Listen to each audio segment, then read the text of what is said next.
Romans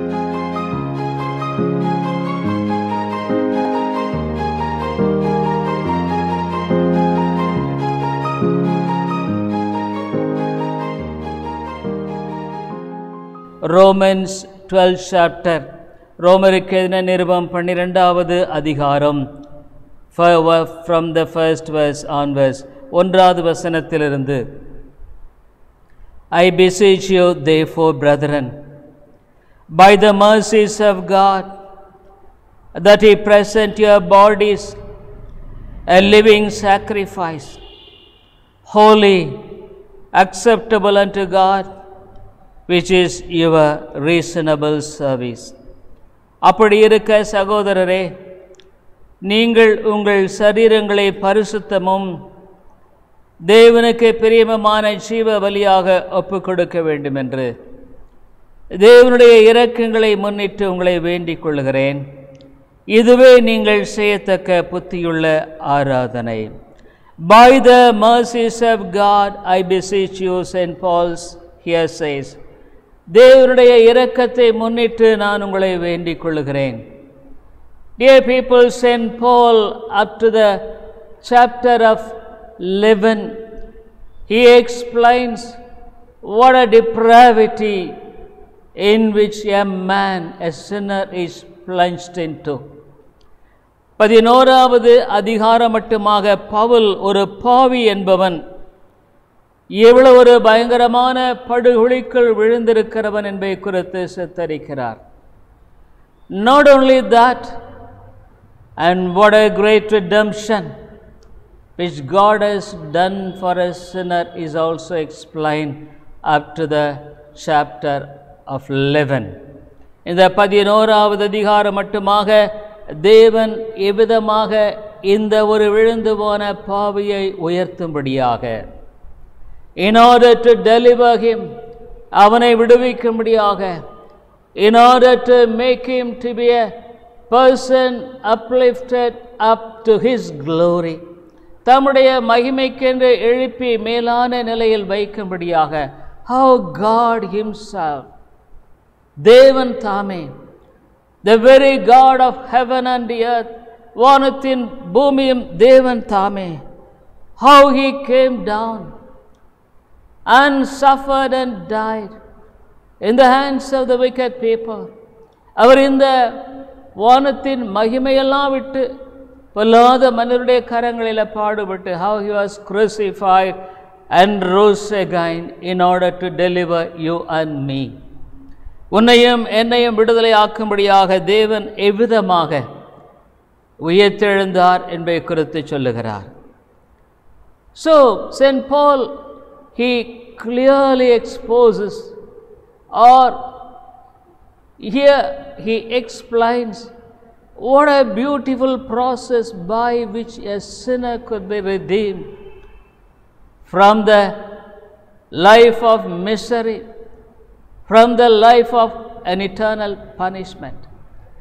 ஒரு பாவி அவனுடைய வாழ்க்கையில் ஒரு நிர்பந்தமான நிலையிலிருந்து, நித்தியமான ஆக்கினையிலிருந்து எப்படி விடுதலையாக்கப்பட முடியும் என்பதை குறித்து அழகாக சொல்லுகிறார். So, explaining everything, எல்லாவற்றையும் சொல்லிவிட்டு, he says, அப்படி இருக்க, so therefore, dear people, this truth of the Bible, it doesn't say because God has done such a great thing for you, just enjoy and be merry. தேவன் இவ்வளோ ஒரு பெரிய காரியத்தை செய்ததினால அதை நீ அனுபவித்து சந்தோஷமாயிரு என்று சொல்லவில்லை. There is a reciprocal commitment which is needed in your life. உன்னுடைய வாழ்க்கையில் அதற்குரிய விதத்தில் பதிலளிக்க வேண்டிய காரியம் உண்டு. That's why he says, I beseech you therefore, brethren, by the mercies of God, that ye present your bodies a living sacrifice. இங்கே விதமாக சொல்லுகிறார், ஆகவே தேவனுடைய இரக்கங்களை முன்னிட்டு உங்கள் சரீரங்களை பரிசுத்தமும் தேவனுக்கு பிரியமான ஜீவ பலியாக ஒப்புக் கொடுக்க வேண்டும் என்று. Not only your body, the whole personality, the spirit or soul and the body, ஆவி அல்லது ஆத்மா சரீரம் அனைத்தும், the whole personality, the whole being should be offered as a sacrifice to the Lord. முழு ஆழ்த்தத்துவமே தேவனுக்கு ஜீவ பலியாக ஒப்புக் கொடுக்க வேண்டும். This is the acceptable and reasonable service, the Bible says. இதையே வேதமானது தேவனுக்கு பிரியமான ஏற்றுக்கொள்ளக்கூடிய ஒன்றாக இருக்கிறதை குறித்து நாம் பார்க்கிறோம். Dear people, we live in a world where the Christianity is simply a diluted one without commitment, just to enjoy. இன்றைக்கு நாம் வாழும்படியான கிறிஸ்தவ உலகம் என்பது முற்றிலுமாக கீழான நிலைக்கு உட்படுத்தப்பட்ட நிலையில் அனுபவி என்று சொல்லுகிற ஒரு பதத்துக்குட்பட்டதாக காணப்படுகிறது. But the Bible never explains Christianity in that way. ஆனால் கிறிஸ்தவத்தை வேதமானது அவ்விதமாக ஒருபோதும் சொல்லவில்லை. I died for you, will you die for me? That is the commitment which is demanded here. உனக்காக நான் மரித்தேனே, எனக்காக நீ மரிப்பாயா? Will you die for your own self? உன்னுடைய சுயத்துக்கு மரிப்பாயா? Will you die for your own way of life and plans of life? உன்னுடைய சொந்த திட்டங்களுக்கும் வாழ்க்கையின் வழிமுறைகளுக்கும் மரிப்பாயா? Are you willing to surrender to me? என்னிடத்தில் முழுமையாக ஒப்புக் கொடுக்க ஆயத்தமாக இருப்பாயா? Dear people, this is the word of God. இது தேவனுடைய வார்த்தை. This is the word of the God, the creator of the heaven and the earth. வானத்தையும் பூமியை படைத்த தேவனுடைய வார்த்தை. The omnipotent, the sovereign God's word. The சர்வ வல்லமையுள்ள தேவனுடைய வார்த்தை. So when you commit yourself to God in this, இவ்விதமாக தேவனுக்கு உன்னை நீ ஒப்புக் கொடுக்கும்படியான காரியத்தில், there are things which you have to leave off. நீ விடும்படியான காரியங்கள் என்பது உண்டு. Bible says the second verse, இரண்டாவது வசனத்தில், and be not conformed to this world, but be ye transformed by the renewing of your mind, that ye may prove what is that good and acceptable and perfect will of God. நீங்கள் இந்த பிரபஞ்சத்திற்கு ஒத்த வேஷம் தெரியாமல் தேவனுடைய நன்மையும் பிரியமும் பரிபூர்ணமான சித்தம் இன்னதென்று பகுத்தறியத்தக்கதாக உங்கள் மனம் புதிதாகிறதுனாலே மறுரூபமாகுங்கள். Be not conformed to this world. நீங்கள் இந்த உலகத்துக்கு ஒத்த வேஷம் தெரியாமல். Dear people, how much of conformity to the world is in your life? இந்த உலகத்துக்கு ஒத்த வேஷம் தரிக்கிற காரியம் உன்னுடைய வாழ்க்கையில் எவ்வளவு இருக்கிறது? How many people are being deceived in their hearts, thinking that they are believers and they are saved and they are the children of God, but their lives are exposing the confirmation to the world in their lives. எத்தனை மக்கள் கிறிஸ்துவின் பிள்ளைகள் என்றும் ரட்சிக்கப்பட்டவர்கள் என்றும் ஆண்டவருடைய பிள்ளைகள் என்றும் சொல்லிக் கொள்ளுடைய வாழ்க்கையில் உலகத்துக்கு ஒத்த காரியமானது காணப்படுகிறது. How many children so called தங்களை கிறிஸ்தவர்கள் என்று அழைத்துக் கொள்ளுகிற மக்களுடைய வாழ்க்கையில் how much of deception is there in their own lives, deceiving themselves and deceiving others. எத்தனை கிறிஸ்தவ மக்கள் தங்களுடைய சொந்த வாழ்க்கையில மற்றவர்களை ஏமாற்றுகிறவர்களும் தங்களை தாங்களே ஏமாற்றுகளுமாக காணப்படுகிறார்கள். They are the hypocrites. அவர்கள் மாயமாலக்காரர்கள். They have nothing to do with God and the things of this God. அவர்களுக்கும் தேவனுக்கும் சம்பந்தம் என்பது இல்லை. The Bible says, not conforming to the world, உலகத்துக்கு ஒத்த வேஷம் தெரியாமல். He see in John's Gospel, John's Gospel, 2nd chapter, 15 to 17. 1 யோவான் 2வது அதிகாரம் 15 முதல் 17. Love not the world, neither the things that are in the world. If any man love the world, the love of the Father is not in him. உலகத்திலும் உலகத்தில் உள்ளவைகளிலும் அன்பு கூறாதிருங்கள். ஒருவன் உலகத்தில் அன்பு கூர்ந்தால் அவனிடத்தில் பிதாவின் அன்பு இல்லை. You say that you are a child of God. நீ ஆண்டவருடைய பிள்ளை என்று உன்னை நீ அழைக்கிறாய். You pretend before others as a child of God. நீ ஒரு தேவனுடைய பிள்ளையைப் போல மற்றவர்களுக்கு முன்பாக நீ நடிக்கிறாய். Your own heart deceives you. உன்னுடைய சொந்த இருதயம் ஏமாற்றுகிறது. You have the love for the world, then the love for the Lord. தேவனில் அன்பு கூறுவதை விட உலகத்தில் நீ அன்பு கூறுகிறது அதிகமாக இருக்கிறது. Yes, dear friend, you have got a love for the world, but you declare that I love God too. நீ உலகத்தை நேசிக்கிற, ஆனா ஆண்டவரை நேசிக்கிறன்னு சொல்ற.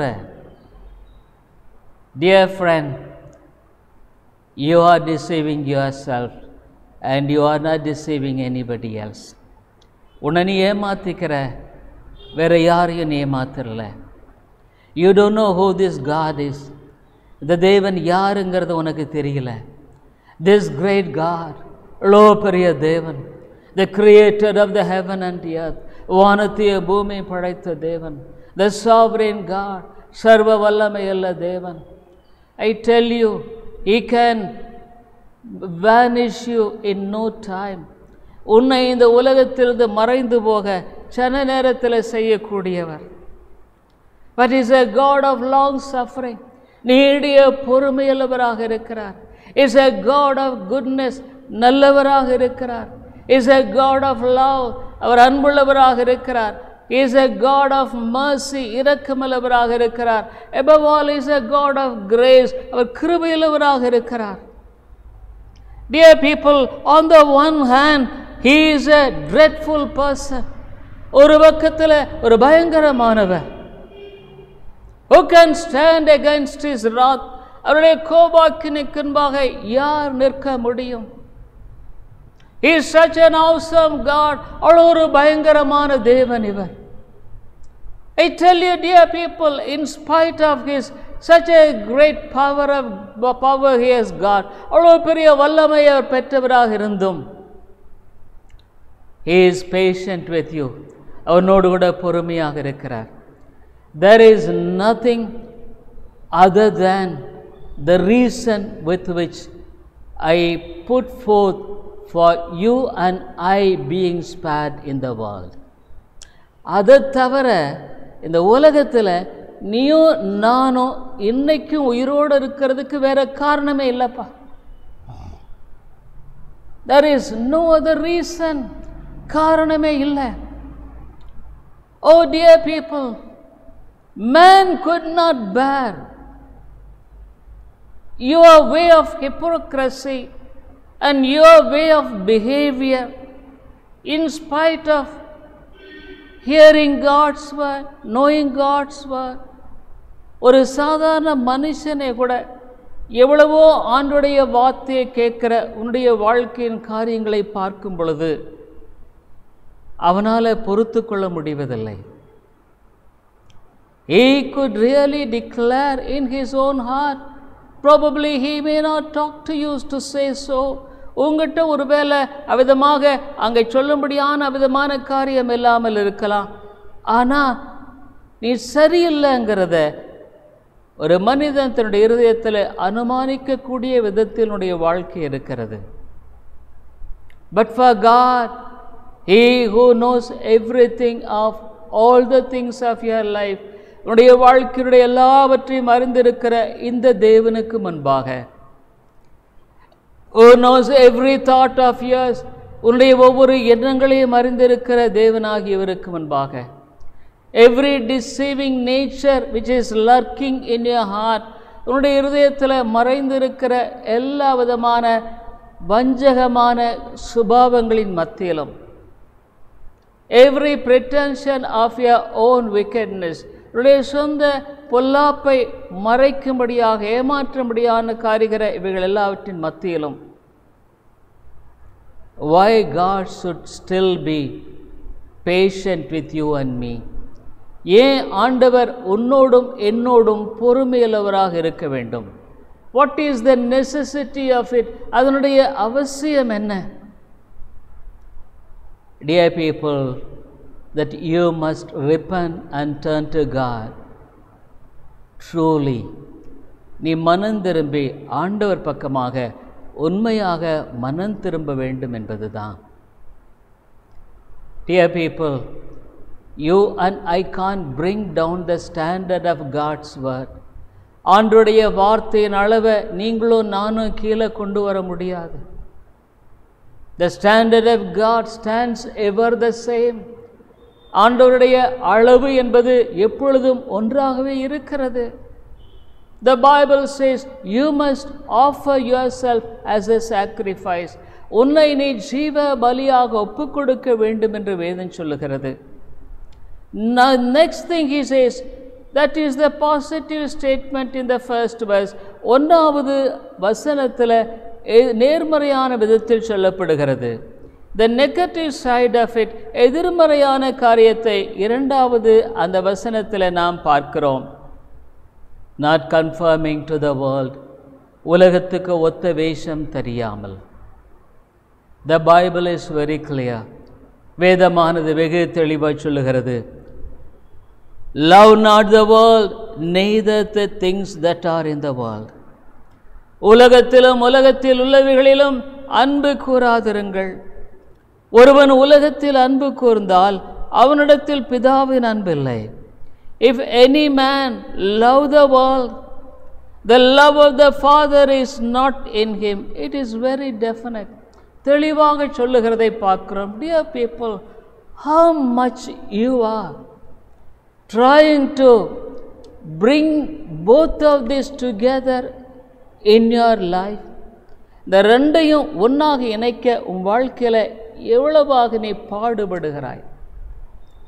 On the one hand you love the world, ஒரு பக்கத்தில் உலகத்தை நேசிக்கிற, இன்னொரு பக்கத்தில் you say or think that you love the Father. நீ நினைக்கிற அல்லது சொல்கிற பிதாவை நேசிக்கிறன்ட்டு. The Bible is very clear. வேதம் தெளிவாக சொல்லுகிறது. If any man love the world, the love of the Father is not in him. ஒரு மனிதன் உலகத்தில் அன்பு கூர்ந்தால் அவனிடத்தில் பிதாவின் அன்பு இல்லை. No, not at all. Not even a single person. ஒரு சின்ன 1% கூட கிடையாது. Not even 0.001%. ஒரு 0.001% கூட கிடையாது. வேதம் தெளிவாக சொல்லுகிறது அவனிடத்தில் பிதாவின் அன்பு இல்லை. 16வது வசனத்தில் 16th verse, for all that is in the world, the lust of the flesh and the lust of the eyes and the pride of life is not of the Father but is of the world. ஏனெனில் மாம்சத்தின் இச்சையும் கண்களின் இச்சையும் ஜீவனத்தின் பெருமையுமாகிய உலகத்தில் உள்ளவைகள் எல்லாம் பிதாவினால் உண்டானவைகள் அல்ல, அவைகள் உலகத்தில் உண்டானவைகள். The Bible is very clear. Dear people, how much of desire is there to satisfy your carnal nature? உன்னுடைய மாம்ச சிந்தையை திருப்திப்படுத்தும்படியாக எவ்வளவு வாஞ்சை உன்னுடைய வாழ்க்கையில் பெற்றுக்கொண்டிருக்கிறாய்? How much you love the world? உலகத்தை எவ்வளோ நேசிக்கிறாய்? How much you desire the praises of men? மனிதனுடைய புகழ்ச்சியை நீ எவ்விதமாக விரும்புகிறாய்? How much of desire is there in your heart that you should be shown as a big person before the world, before other people? மற்ற மக்கள் மத்தியில் நீ ஒரு பெரியவனாய் இவனை காட்டிக்கொள்ளும்படியாக எவ்வளவாக நீ பார்க்கிறாய்? I am not dealing much with this verse now. இந்த வசனத்தை கொண்டு அதிகமாக நான் பேச போவதில்லை. But Bible says 17th verse 17வது வசனத்தில், and the world passeth away and the lust thereof, but he that doeth the will of God abideth forever. Dear friend, if you are a person loving the world and pretending to love God, Bible says you will pass away with the world.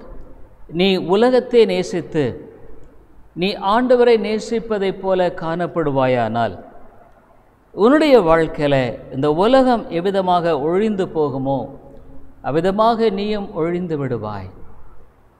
The Bible is very clear, and the lust thereof, அந்த இச்சையோடு ஒழிந்து போவாய். My dear friend, you stand before a God who knows everything. எல்லாவற்றையும் அறிந்திருக்கிற ஒரு தேவனுக்கு முன்பாக நின்று கொண்டிருக்கிறாய். Why don't you really acknowledge what you are? நீ உண்மையான விதத்தில் என்னவாக இருக்கிறாய் என்பதை ஏன் நீ ஒத்துக்கொள்ள முடிவதில்லை? Why don't you understand your foolishness of your heart?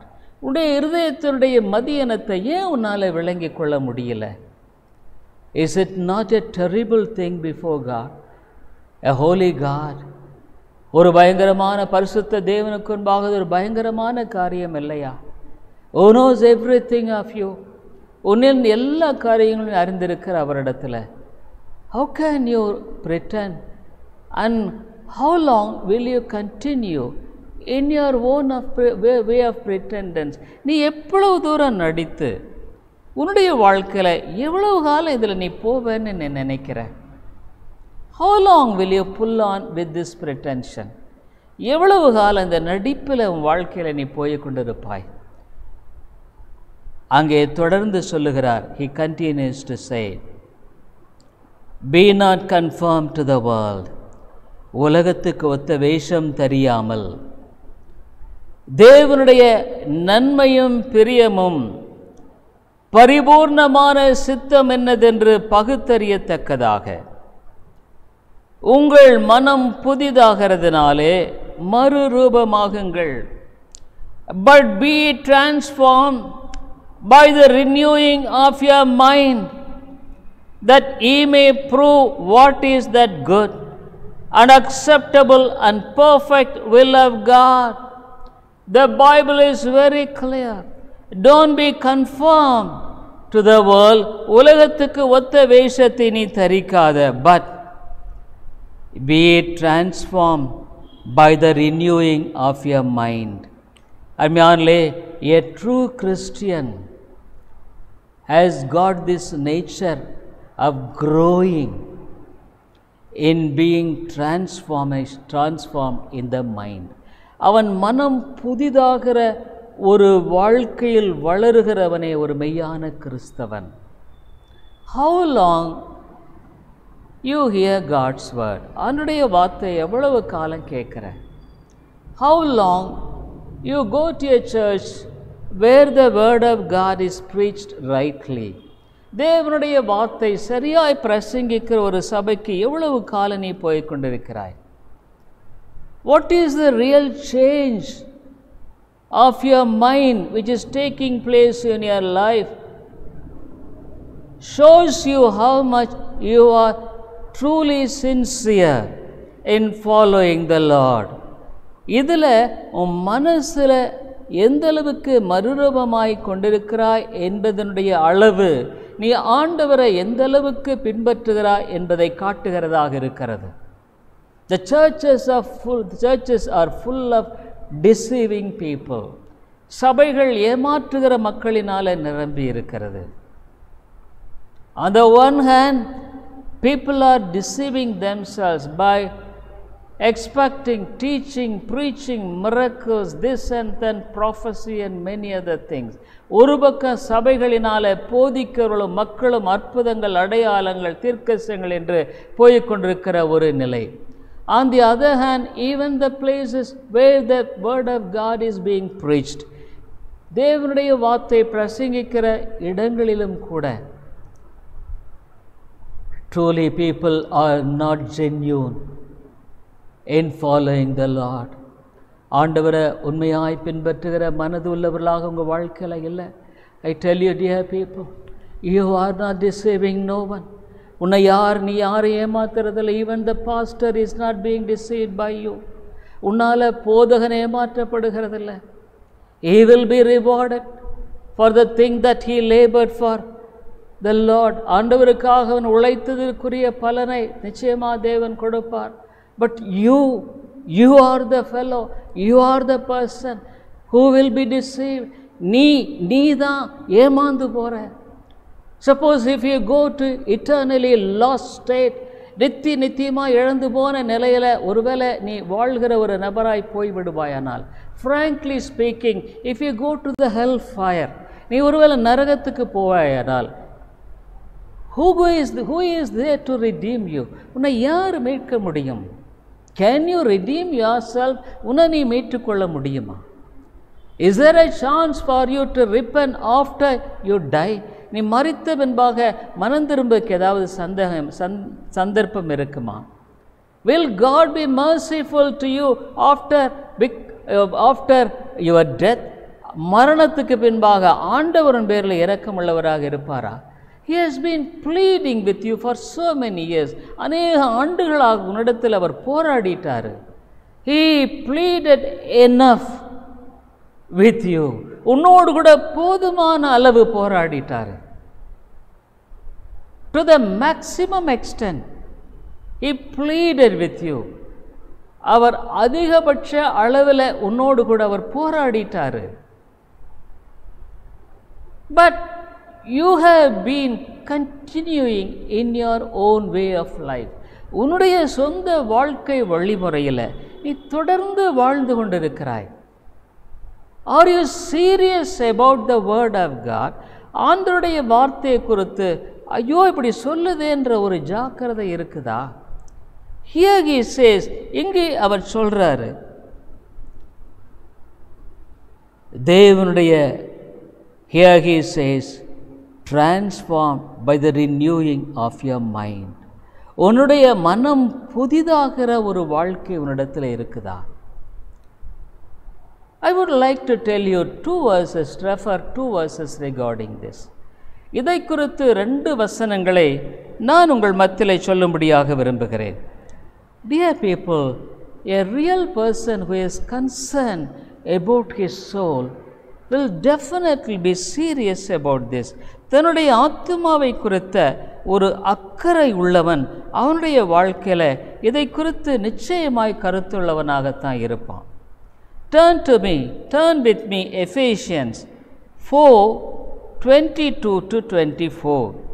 எபேசியர் 4வது அதிகாரம் 22 24 வசனங்கள் முடிய. That he put off concerning the former conversation the old man which is corrupt according to the deceitful lust. அந்தப்படி முந்தின நடக்கைக்குரிய மோசம் போக்கும் இச்சைகளாலே கெட்டு போகிற பழைய மனுஷனை நீங்கள் களைந்து போட்டு, மோசம் போக்குற அந்த பழைய மனுஷனை களைந்து போடுப்பா. ரிமூவ் இட் அப்படின்னா என்ன? the old nature that is in you, உனக்குள்ள இருக்கிற அந்த பழைய சுபாவம் which is erupting like a volcano, ஒரு எரிமலையை போல உன்னுடைய சுபாவம் வெடிக்கிற அந்த காரியத்தை you must have a control over it.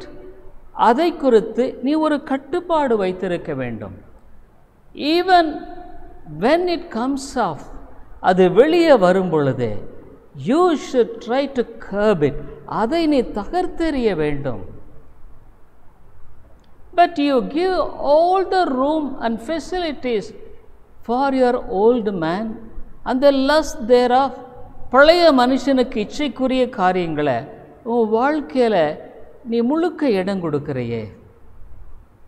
ஆனால் வேதம் சொல்லுது இது மோசம் போக்குகிற deceitful. அருமையான சகோதரர், dear friend, it deceives you. உன்னை ஏமாத்துது. you are the person who is deceived. நீ தான் ஏமாந்து போகிற. you think that you are deceiving others, pretending before other people. மற்றவர்களுக்கு முன்பாக நீ நடித்து மற்றவங்களை ஏமாத்துறன்னு நீ நினைக்கிற. absolutely not. இல்லவே இல்லை. you are the fellow who is being deceived. நீ தான் ஏமாந்து போகிற. oh, when God has given such a great precious salvation, இவ்வளோ பெரிய விலையேறப்பட்ட ரட்சிப்பை கொடுத்திருக்கும் பொழுது, when he has exhibited such a great love, இவ்வளோ பெரிய ஒரு அன்பை வெளிப்படுத்தி இருக்கும் பொழுது, you don't value this God's love. இந்த ஆண்டவருடைய அன்பை நீ விலை மதிக்க மாட்டேங்கிறையா. you don't value the blood shed of his sufferings. அவருடைய பாடுகளினாலே சிந்தின அந்த இரத்தத்தை நீ விலை மதிக்கலையா. you don't value the blood of Jesus. has no value in your life. உன் வாழ்க்கையில் இயேசுவின் இரத்தத்துக்கு விலை மதிப்பு இல்லை. so you don't want to offer yourself as a living sacrifice. நீ ஆகவே ஒரு ஜீவ பலியாய் ஒப்பு கொடுக்க விரும்பல. you want to still continue to be a worldly man, disguising yourself as a spiritual man. நீ ஒரு ஆவிக்குரிய மனுஷனை போல அந்த வேஷத்தில் இருந்து கொண்டு உன்னுடைய பழைய வாழ்க்கையில் தான் நீ வாழற. அப்படித்தான் நீ விரும்புகிற. ஆனால் வேதனை சொல்லுது அவைகளை களைந்து போட வேண்டும். put off. அதுக்கு நீ என்ன செய்யணும்? you must be honest. நீ ஜாக்கிரதையாக இருக்கணும். don't think that grace will make you whole. God has got a way of responsibility which is laid on your part. கிருபை என்று சொன்ன உடனே எல்லாம் கிருபை என்றனால உன்னுடைய வாழ்க்கையில் அப்படியே நீ போகிறது அல்ல. உனக்குன்னு ஒரு பொறுப்பு அந்த கிருபையின் பாட்டத்தில் தான் இருக்கு. it is you who must take responsibility to put off. இந்த பழைய மனுஷனை களைந்து போட வேண்டியது உன்னுடைய பொறுப்பு. உன்னுடைய பொறுப்பையா. நீ அதை களைந்து போட மாட்டேன். you don't want to put off. I tell you, dear people, I am afraid. நான் பயப்படுறேன் about your soul. உன் ஆத்மாவை குறித்து பயப்படுகிறேன். 1000 times you may think that you will go to heaven. நீ ஒருவேளை 1000 முறை பரலோகம் போவேன்னு நினைக்கலாம். probably you may not think about eternity. நித்தியத்தை பற்றி எண்ணமில்லாமல் கூட நீ வாழலாம். but I am afraid that you may not go there. ஒருவேளை அந்த இடத்துக்கு நீ போக மாட்டேன்னு நான் பயப்படுறேங்க. I am sincerely telling you. நேர்மையாக சொல்கிறேங்க. வேதம் சொல்லுது இதை நீ களைந்து போடாமல் இன்ஸ்டெட் ஆஃப் புட்டிங் நீ என்ன பண்ணுற? களைந்து போடாததுனால 23rd verse 23வது வசனத்தில் and be renewed in the spirit of your mind. உங்கள் உள்ளத்திலே புதிதான ஆவி உள்ளவர்களாகி. நம்ம பார்த்தங்க மனம் புதிதாகிறதுனாலே renewal of mind.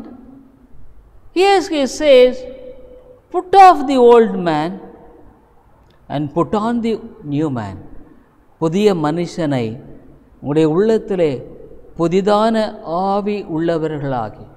renewed in the spirit of your mind. Do you have a new spirit, a spirit of God? புதிய ஆவி, தேவ ஆவி இருக்கிறதா? Do you have the mind of the spirit of God? ஆவியானுடைய மனது உங்கள்கிட்ட இருக்கா? இல்லைன்னா நீ பழைய மனுஷன் தாங்க. You are the old man. It is not put off, அது நீக்கப்படலை. You are the same old man. நீ அதே பழைய ஆளு தான்.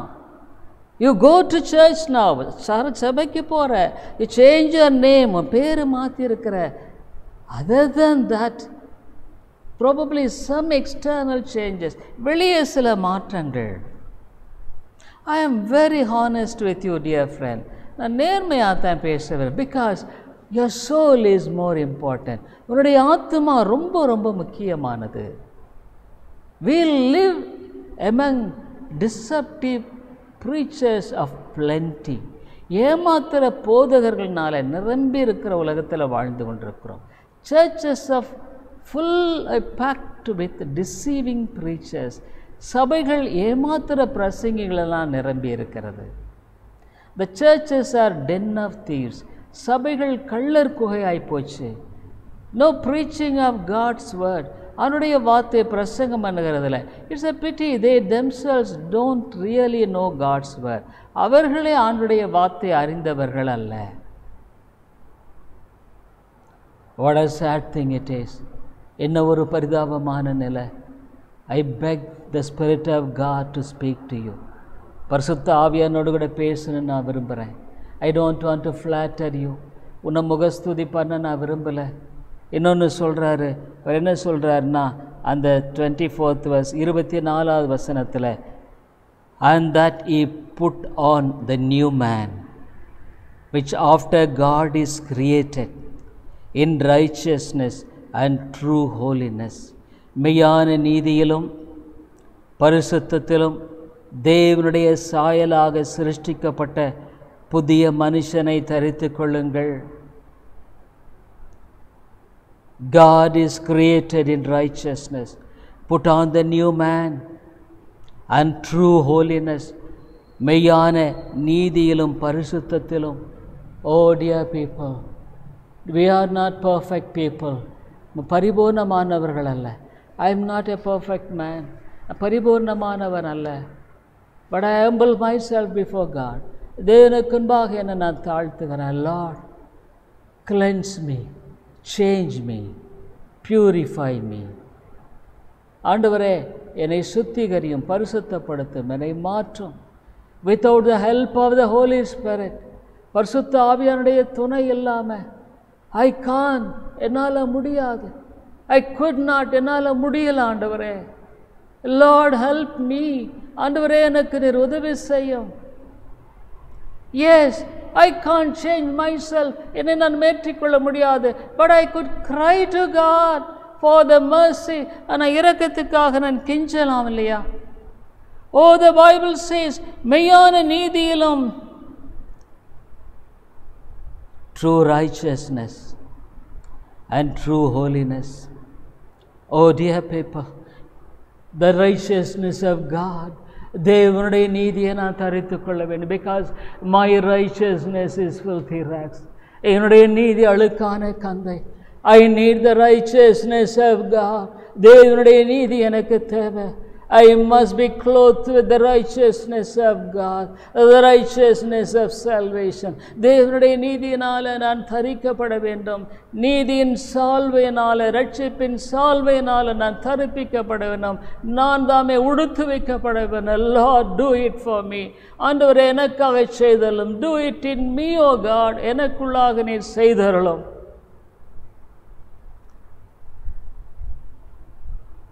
And in holiness, holiness in the sense there is fear of God. பரிசுத்தம் என்று சொல்லப்படுகிற தெய்வ பயம். A true holiness involves a true fear of God. உண்மையான பரிசுத்தம் என்பது உண்மையான தெய்வ பயத்துக்கு உட்பட்ட ஒன்றுங்க. Oh Lord, you are so great and powerful. ஆண்டவரே, நீர் மிகப்பெரிய தேவன், வல்லமையுள்ளவர். But how mean I am. எவ்வளோ மோசமானவனாக இருக்கிறனே. Oh dear people, will you cry to God this evening? இந்த மாலையில் தேவனிடத்தில் நீ கதறுவையா? Will you go and beg for His grace, mercy, அவருடைய கிருபைக்காக, இரக்கத்துக்காக, that your old man should be put off, பழைய மனுஷன் கலைந்தெறியப்படும்படியாக, that the new man should be put on, the புதிய மனுஷன் தரிப்பிக்கப்படும்படியாக, so that you grow in true righteousness, உண்மையான நீதியில வளரும்படி, so that you will grow in the true holiness of God, உண்மையான தேவனுடைய பரிசுத்தத்தில் வளரும்படி. I would like to refer another verse also with this. இதோடு கூட இன்னொரு வசனத்தையும் கூட நான் உங்களுக்கு காட்ட விரும்புகிறேன். 2 Corinthians 4:16, 2 கொரிந்தியர் 4:16. 2 Corinthians 4:16, for which cause we faint not, but though our outward man perish, yet the inward man is renewed day by day. ஆனபடியினாலே நாங்கள் சோர்ந்து போகிறதில்லை. எங்கள் புறம்பான மனுஷனானது அழிந்தோம், உள்ளான மனுஷனானது நாளுக்கு நாள் புதிதாக்கப்படுகிறது.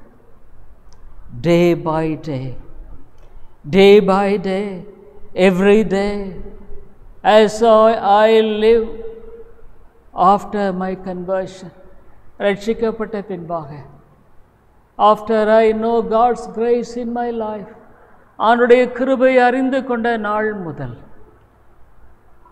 every day, ஒவ்வொரு நாளும், my outward man is perishing, என்னுடைய புறம்பான மனுஷன் அழிந்து கொண்டிருக்கிறார், but the inward man is renewed day by day, உள்ளான மனுஷன் நாளுக்கு நாள் புதிதாக்கப்படுகிறார்.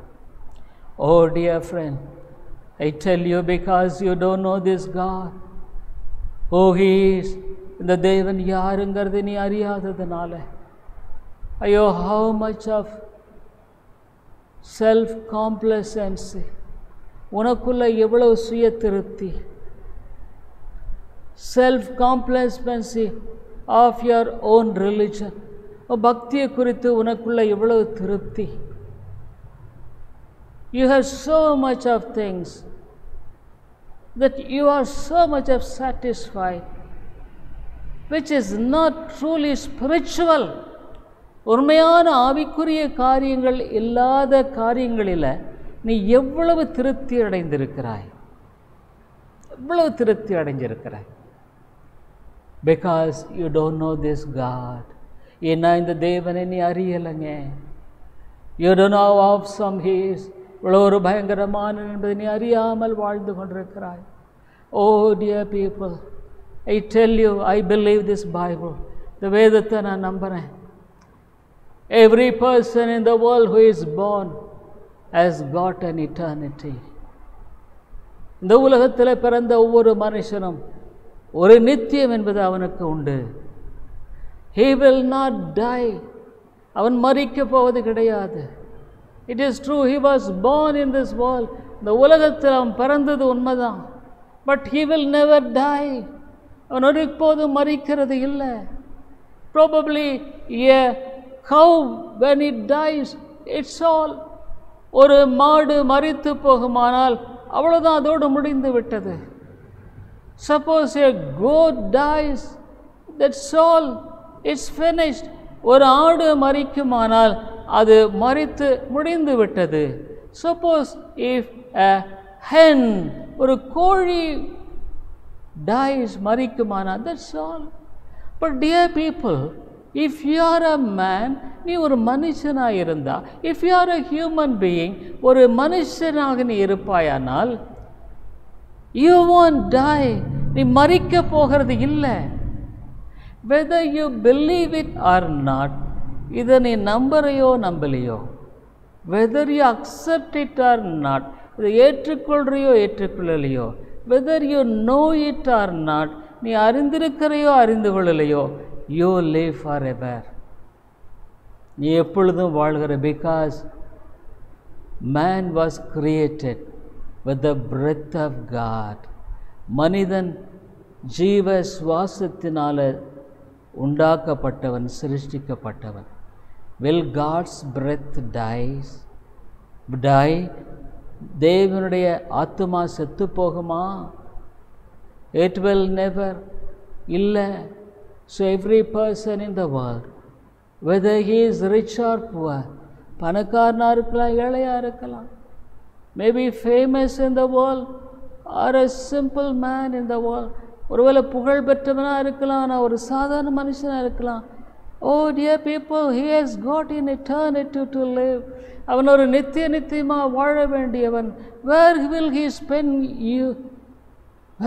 you spend your eternity? I ask you honestly, உன்னுடைய நித்தியத்தை நீ எங்கே கழிக்க போகிற? there is no end even for that. அதற்கு முடிவென்பதும் இல்லை. if you go to heaven, you will live forever with God. தேவனோடு நீ எப்பொழுதும் வாழுகிற நபராய் காணப்படுவாய். if you go to the hell also, you will live forever. no end at all. நரகத்துக்கு போவான், எப்பவும் அங்கே தான் நீ இருப்ப, முடிவே இல்லை. does this not make you to tremble? இது உன்னை நடுங்க வைக்கலையா? don't you take it seriously? இதை குறித்து நீ ரொம்ப ஜாக்கிரதையா திங்க் பண்ணலையா? oh, the Bible says we faint not. சோர்ந்து போகிறதில்லை. but though our out man perish, வெளியான மனுஷன்,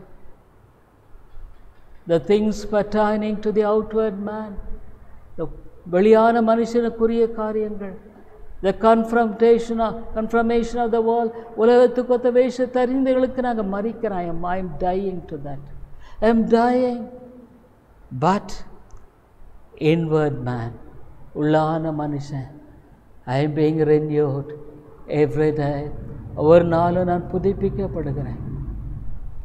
oh dear friend, is it true in your life? வாழ்க்கையில் இது உண்மையாக இருக்கா? can you honestly confess this statement in your life? வாழ்க்கையில் இந்த காரியத்தை நேர்மையாக உன்னால் சொல்ல முடியுமா? yes, and Paul says, Pavul சொல்கிறார், the inward man is renewed day by day. உள்ளான மனுஷன். oh, in Romans, we are chosen to grow in the likeness of the Lord Jesus Christ. இயேசு கிறிஸ்துவின் சாயலுக்கு ஒப்பானவர்களாய் மறுரூபமாகும்படியாக நாம் தெரிந்து கொள்ளப்பட்டோம். in order to that we may be renewed and be conformed to the Lord Jesus Christ, not to the world. உலகத்துக்கு அல்ல, இயேசுவுக்கு ஏதுவானவர்களாய் நாம் மாறும்படி. யாரை முன்குறித்தாரோ, I tell you this verse and finish. இந்த வசனத்தை சொல்லி முடிக்கிறேன். for whom he did foreknow, he also did predestinate to be conformed to the image of his Son, that he might be the firstborn among many brethren. தம்முடைய குமாரன் அநேக சகோதரருக்குள்ளே முதற் பேரானவராய் இருக்கும் பொருட்டு தேவன் எவர்களை முன்னறிந்தாரோ அவர்களை தமது குமாரனுடைய சாயலுக்கு ஒப்பாயிருப்பதற்கு முன் குறித்திருக்கிறார்.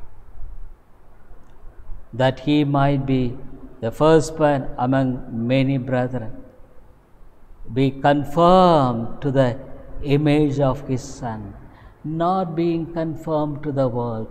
உலகத்துக்கு ஒத்த வேஷத்துக்கு அல்ல, conformed to the image of his Son, தம்முடைய குமாரனுக்கு ஒத்த சாயலுக்குள் வளரும்படி. oh dear friend, I beg you and plead you this evening, இந்த மாலையில் உன்னை பார்த்து நான் கெஞ்சுறேன். will you escape from the coming danger of eternity? Flee from the conformation to the world. உலகத்துக்கு ஒத்த வேஷம் தரிக்கிறது விலகி ஓடு. உன்னுடைய வாழ்க்கையை ஒன்று நீயே அழிச்சிடலாம் அல்லது நீ ஆதாயப்படுத்தலாம். Either you will create your own life for eternity or you will destroy in your own hands. Will you look to God? தேவனை நோக்கி பார்ப்பையா? Will you look to God, Jesus, and understand the judgment of God upon the very Son of God? இயேசுவை நோக்கி பார்த்து தெய்வ குமாரன் பேரில் சாட்டப்பட்ட தேவனுடைய நியாய தீர்ப்பை உணர முடிகிறதா? The judgment which is really appointed for you. உனக்காக நியமிக்கப்பட்ட அந்த நியாய தீர்ப்பு. Oh dear people, tell God, Lord, help me. ஆண்டவரே எனக்கு உதவி செய்யும் என்று கேள். Let's pray. ஜெபிப்போம். கிருபையுள்ள நல்ல ஆண்டவரே, நீர் எவ்வளோ ஒரு பயங்கரமானவர். ஆண்டவரே, இன்னைக்கு கிறிஸ்தவ மக்கள் தேவன் எவ்விதமானவர் என்பதை அறியாமல் வாழ்ந்து கொண்டிருக்கிறார்கள். Oh Lord, forgive us. Forgive us, Lord, and help us. In Jesus' name we pray. இயேசுவின் நாமத்தில் ஜெபிக்கிறோம். Amen. I hope the Lord is blessing you through this preaching of God's word, and we are glad to inform you that you could contact me over my mobile phone and WhatsApp number 98427-67184 and my email ID davidelango100@gmail.com. davidelango100@gmail.com. Thank you very much. கிறிஸ்துவுக்குள் அன்பானவர்களே, நீங்கள் தொடர்ந்து இந்த தேவ செய்திகள் மூலமாக ஆசீர்வதிக்கப்பட்டு வருகிறீர்கள் என்று நாங்கள் நம்புகிறோம். எங்களுடைய ஞாயிறு ஆராதனை காலை 10:30 மணிக்கு இந்திய நேரப்படி, மாலை 6:30, ஒவ்வொரு புதன்கிழமை மாலை 6:30 மணிக்கு வேத ஆராய்ச்சி கூட்டம் உண்டு. இந்த கூட்டங்களில் நீங்கள் ஆன்லைனில் கலந்து கொள்ள உங்களை அன்போடு கூட அழைக்கிறோம்.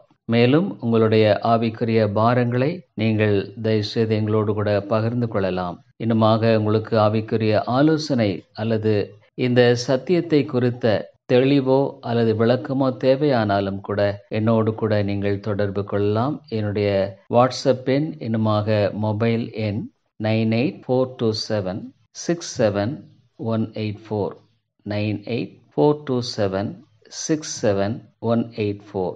இன்னுமாக நீங்கள் இமெயிலில் தொடர்பு கொள்ள வேண்டுமானால் என்னுடைய இமெயில் ஐடி davidelango100@gmail.com.